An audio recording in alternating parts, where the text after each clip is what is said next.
আমরা দিন পেয়েছি গোটা 24 ঘন্টা, কিন্তু তার মধ্যেও আবার ভাগাভাগি, দিন আর রাত, সকাল অথবা বিকেল। আমি জানি এখন আমি যেটা বলতে চাচ্ছি সেটা হয়তো আমরা যারা দেশে আছি তারা অতটাও বুঝতে পারবে না, কিন্তু আমরা যারা দেশের বাইরে আছি তারা ঠিক রিলেট করতে পারবে।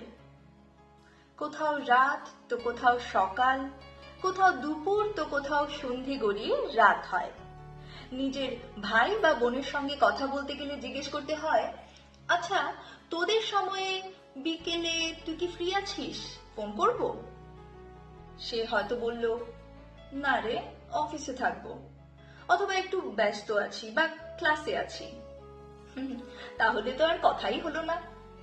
তখন বলতে হয়, ঠিক আছে তাহলে উইকেন্ডেই করবো না হয়।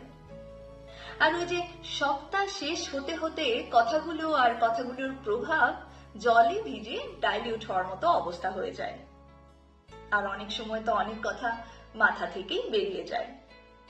তবে হ্যাঁ, মা বাবার সাথে হয়তো অতটাও অসুবিধা হয় না।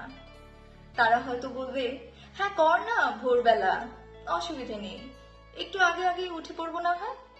কিংবা বলবে, রাত হলেও চেষ্টা কর ফোনটা করার, দরকার হলে জেগে থাকবো। ওই যে মানিয়ে নেয়, বুঝে নেয়। জানি এই সবের আর কোনো সমাধান হয়তো নেই, কারণ আমরা ওই প্রোস আর কনস গুলো থেকে প্রোস গুলোকেই বেছে নিয়েছি। কিন্তু জানেন তো, দিন শেষে মনটা কিন্তু ওই প্রোস আর কনস গুলো বুঝে, আর সে যা চায় তা হলো ভালোবাসার মানুষের কণ্ঠস্বর আর তাদের গলায় চিন্তার সামান্য বহিঃপ্রকাশ।